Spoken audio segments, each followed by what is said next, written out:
Hello again. Welcome back to your 5-minute devotional stop with me, Amy Phillips. I'm on a journey moving from fear to faith, and I hope you'll join me for Just Believe.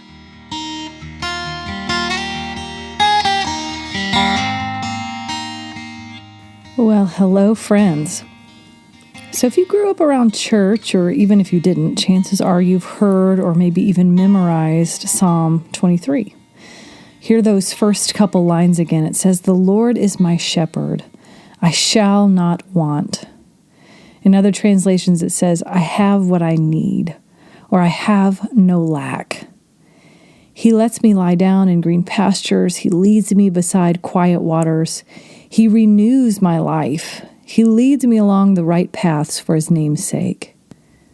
Spurgeon says, "The sweetest word of the whole is that monosyllable, my." He does not say, "The Lord is the shepherd of the world at large and leads forth the multitude as his flock," but "The Lord is my shepherd." If he be a shepherd to no one else, he's a shepherd to me. He cares for me, watches over me, and preserves me. I love that because in him it says we have no lack. We have all that we need. Isaiah 40:11 tells us of the God who is our shepherd. This was a verse I clung to. I memorized it when my babies were young. It says that the Lord, he tends his flock like a shepherd. He gathers the lambs in his arms and carries them close to his heart. He gently leads those that have young.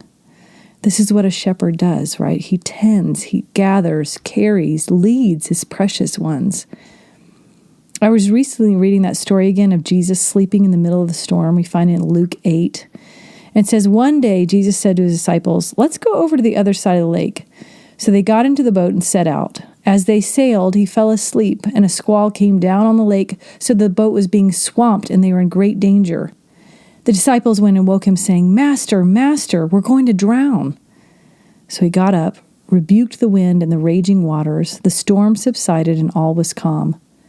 "Where is your faith?" he asked his disciples. In fear and amazement, they asked one another, "Who is this? He commands even the winds and the water, and they obey him." So I took a moment to envision this scene. The disciples were literally afraid for their lives. They asked him in one translation, "Don't you care that we're going to drown?" That seems a little over the top, but obviously they actually felt they were in danger of dying. So they were soaked through, the boat's rocking, filling with water, and Jesus is fast asleep. He gets up and in one sentence, one breath, silences all the storm. And I was just imagining the disciples standing there, soaked through, hairs dripping, the sun's shining on them, and the water's completely calm. The water's still sloshing about in the boat, and Jesus turns to them and asks that powerful question, "Why are you so afraid? Do you still have no faith?" So I have no idea what Jesus did then, but the thought came to mind that maybe he just laid back down and went back to sleep. And then they went about dumping the water out of the boat and saying, "What the heck? Who is this? The water and the winds obey him." So it was one thing for these men who most likely knew Psalm 23 since they were very little, to actually encounter in the flesh the God who is their shepherd, the one who really does invite them to still waters and green pastures right in the midst of the darkest valley, or one translation says the sunless valley of the shadow of death. And there he was in the flesh, inviting them to fear no evil, to lead in paths of righteousness with a cup overflowing before them. He was their shepherd right in that moment. In John 10, Jesus tells us several times, "I am the good shepherd." The good shepherd sacrifices his life for the sheep. Then a little farther down, he says, "I am the good shepherd. I know my own sheep, and they know me. Just as the Father knows me, and I know the Father, so I sacrifice my life for the sheep." Jesus is my good shepherd, our good shepherd.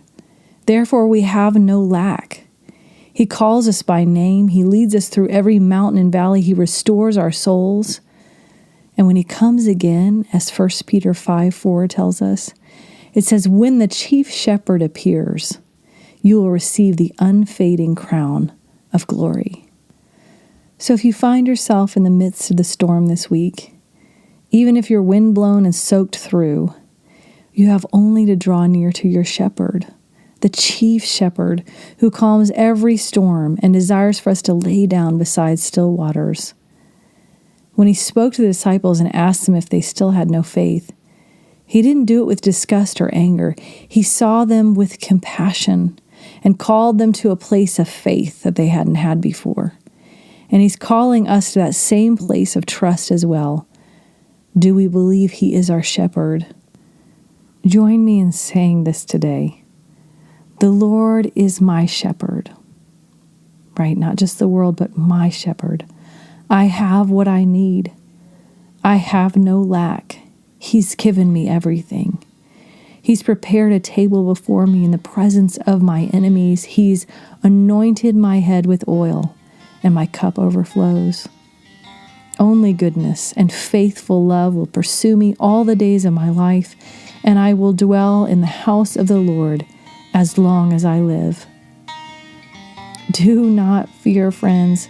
Just believe in your good shepherd who's laid down his life for you.